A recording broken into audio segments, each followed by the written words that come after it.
العلم هو النور الهادي والمفتاح لكل الخير من يريد الله به خيرا. الحمد لله رب العالمين والصلاة والسلام على سيد المرسلين وعلى آله وصحبه أجمعين. أما بعد، بسم الله الرحمن الرحيم. ولا يجوز بيع الآبق لنهي النبي عليه الصلاة والسلام عنه، ولأنه لا يقدر على تسليمه إلا أن يبيعه من رجل زعم أنه عنده، لأن المنهي عنه بيع آبق مطلق، وهو يكون آبقا في حق المتعاقدين،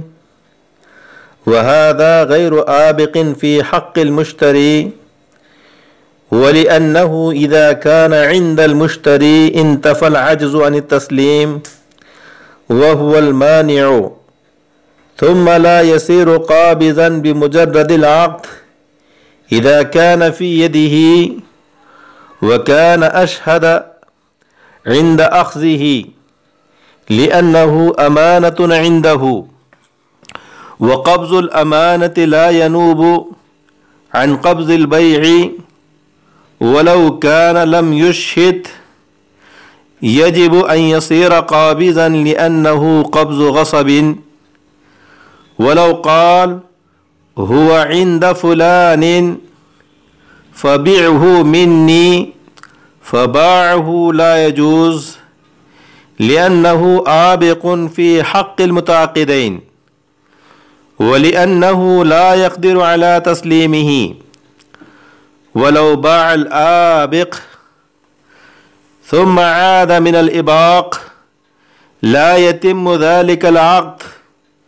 لأنه بيع باطل لانعدام المحلية كبيع الطير في الهواء.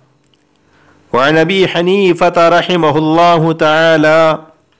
أنه يتم العقد إذا لم يفسخ،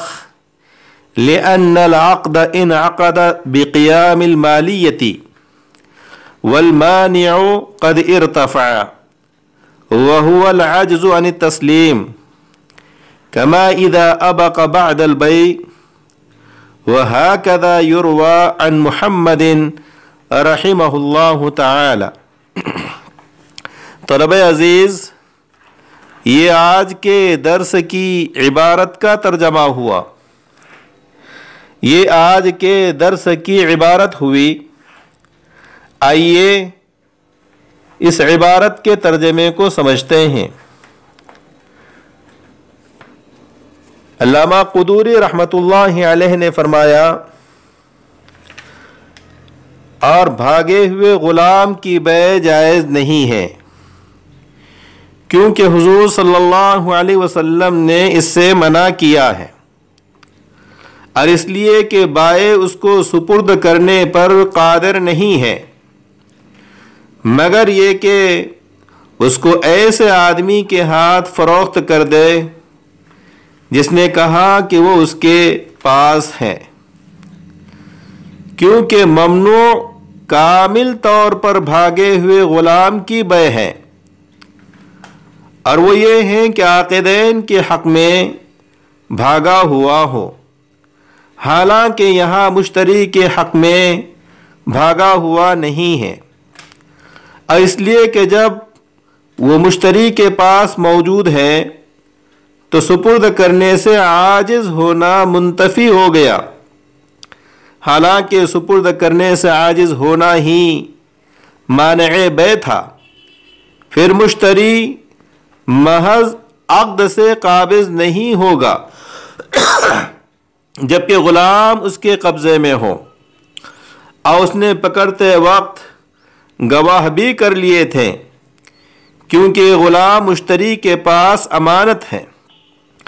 اور امانت کا قبضہ بیع کے قبضے کے قائم مقام نہیں ہوتا. اور اگر مشتری نے گواہ نہ کیے ہوں تو ضروری ہے کہ مشتری قابض ہو جائے، کیونکہ یہ غصب کا قبضہ ہے۔ اور اگر مشتری نے کہا کہ وہ غلام فلاں کے پاس ہے، پس تو اس کو میرے ہاتھ فروخت کر دے، مولا نے اس کو فروخت کر دیا تو یہ جائز نہیں ہے، کیونکہ یہ عاقدین کے حق میں بھاگا ہوا ہے، اور اس لیے کہ مولا اس کے سپرد کرنے پر قادر نہیں ہے۔ اور اگر بھاگے ہوئے غلام کو فروخت کر دیا، پھر وہ بھاگنے سے اباق سے لوٹ آیا، تو یہ عقد پورا نہیں ہوگا، کیونکہ محل بیع معدوم ہونے کی وجہ سے وہ عقد باطل واقع ہوا تھا، جیسے ہوا میں پرندے کا بیچنا۔ اور حضرت امام ابو حنیفہ رحمۃ اللہ علیہ سے مروی ہے کہ عقد پورا ہو جائے گا جبکہ اس عقد کو فسخ نہ کیا گیا ہو، کیونکہ مالیت قائم ہونے کی وجہ سے عقد منعقد ہوا تھا، اور مانع یعنی عجز عن التسلیم، سپرد کرنے سے عاجز ہونا، یہ دور ہو گیا۔ جیسا کہ فروخت کرنے کے بعد بھاگا ہوا، جیسا کہ فروخت کرنے کے بعد غلام بھاگ گیا ہو، اور ایسا ہی امام محمد سے مروی ہیں۔ طلبہ عزیز، یہ آج کے درس کی عبارت کا ترجمہ ہوا۔ آئیے اب عبارت میں مذکور مسائل کو سمجھتے ہیں۔ مسئلہ یہ ہے کہ کامل طور پر بھاگے ہوئے غلام کی بیع جائز نہیں ہے۔ کامل طور پر بھاگا ہوا غلام ہونے کی صورت یہ ہوگی کہ غلام بائع اور مشتری، سیلر اور بائر، بیچنے والا اور خریدنے والا دونوں کے حق میں بھاگا ہوا ہو، اور یہ بیع اس لیے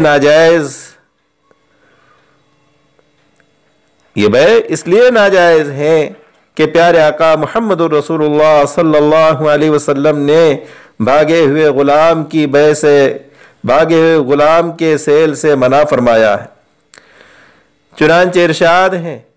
نہا رسول اللہ صلی اللہ علیہ وسلم عن بیع الغرر وعن بیع العبد العابق، کہ آپ صلی اللہ علیہ وسلم نے دھوکے کی بیع سے اور بھاگے ہوئے غلام کے بیع سے منع فرمایا ہے۔ دوسری دلیل اس سلسلے میں یہ ہے کہ بائع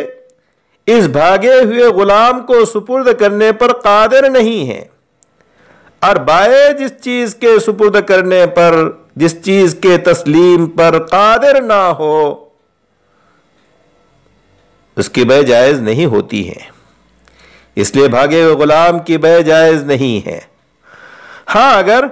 کوئی شخص یہ کہتا ہے کہ وہ غلام میرے پاس ہے، آپ کا بھاگا ہوا غلام میرے پاس ہے، بس مولا نے اس کو اسی کے ہاتھ فروخت کر دیا، تو یہ بیع جائز ہے، کیونکہ غلام بائع کے حق میں اگرچہ بھاگا ہوا ہے، لیکن مشتری و خریدار کے حق میں بھاگا ہوا نہیں ہے۔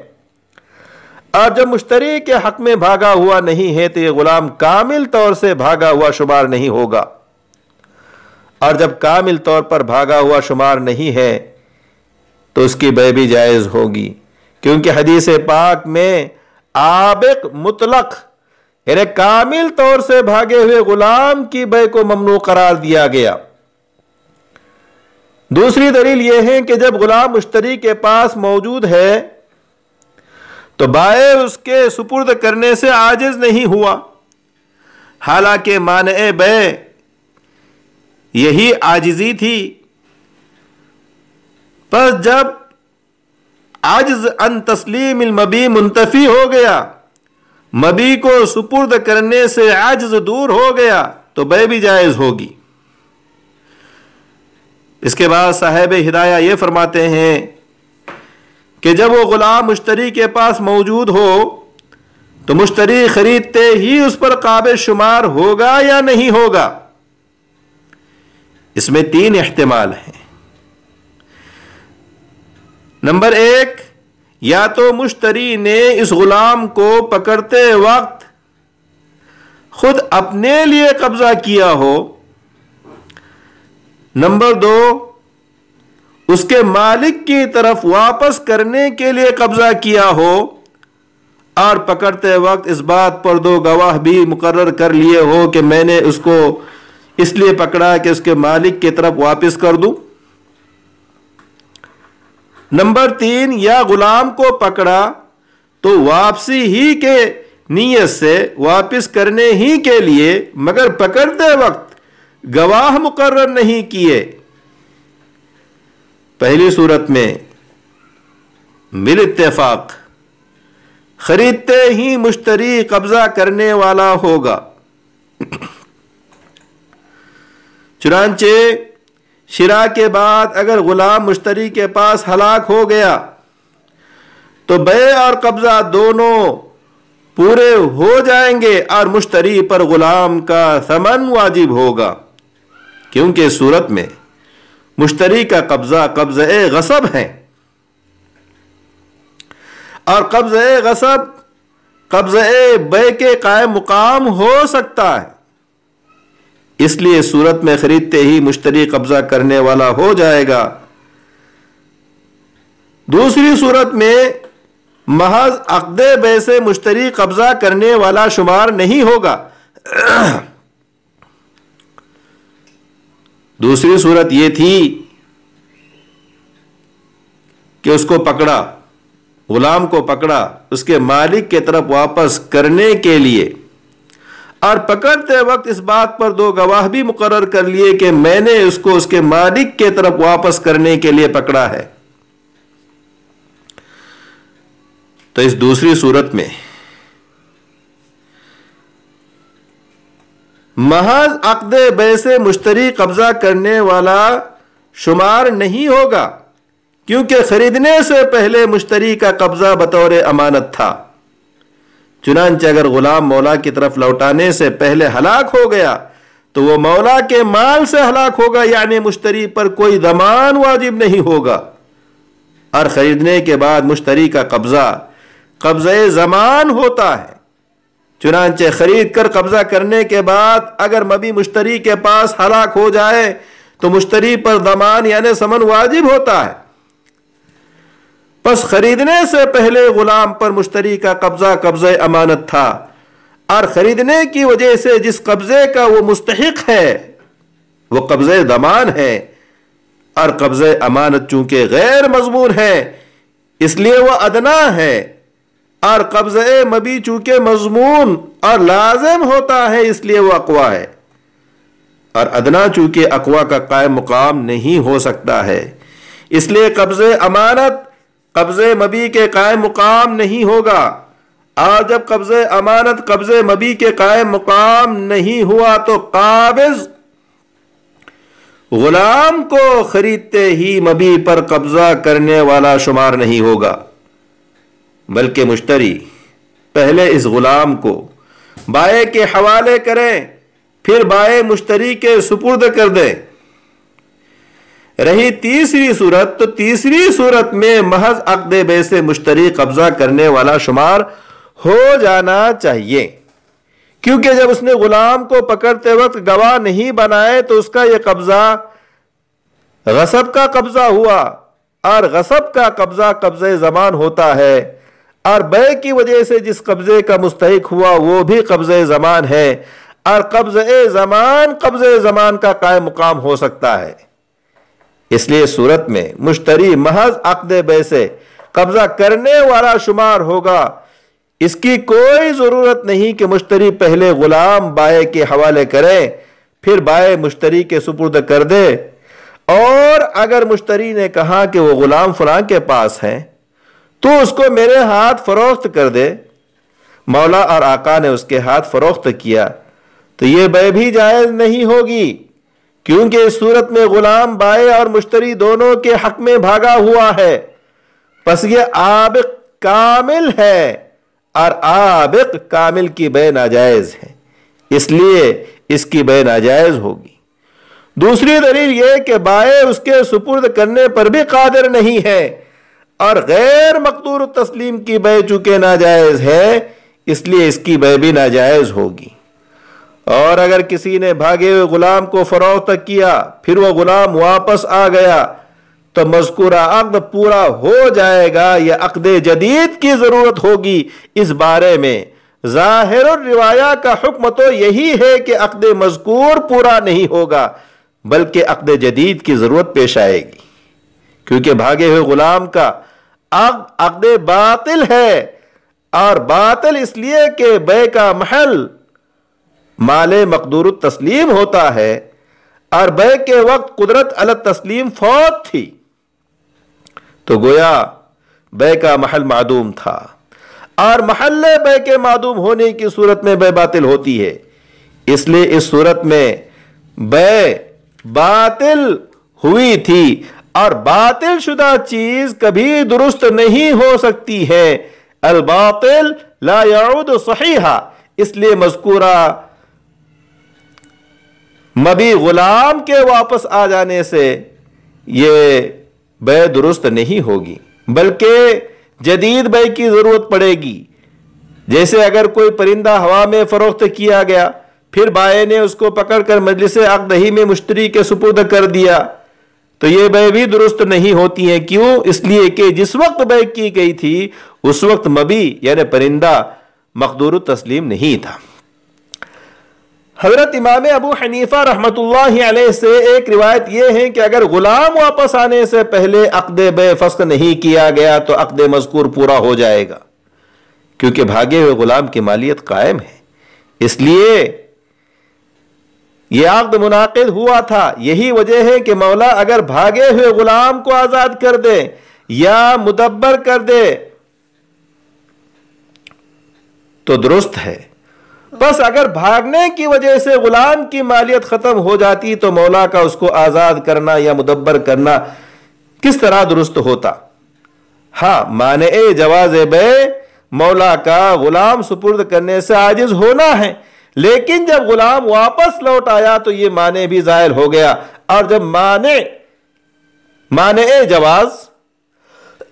زائل ہو گیا، ختم ہو گیا تو مذکورہ بے کے پورا ہونے میں کوئی اشکال نہیں ہے۔ اور یہ ایسا ہی ہے جیسا کہ غلام عقد بے کے بعد مشتری کے قبضہ کرنے سے پہلے بھاگ گیا اور پھر واپس آ گیا تو یہ بے پوری ہو جائے گی، ایسا ہی امام محمد سے مروی ہے۔ اور اگر کسی نے بھاگا ہوا غلام بیچا، مشتری نے قاضی کی عدالت میں مقدمہ داخل کیا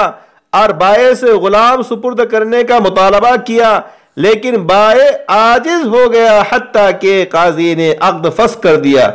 اب اس کے بعد بھاگا ہوا غلام واپس آیا تو مذکورہ بے پوری نہیں ہوگی بلکہ بے جدید کی ضرورت ہوگی۔ اکتفی علی ھذا والسلام علیکم ورحمۃ اللہ وبرکاتہ۔ السلام عليكم، لا تنسوا الاعجاب بالفيديو والاشتراك في القناة تشجيعا لنا لنستمر بنشر المزيد إن شاء الله.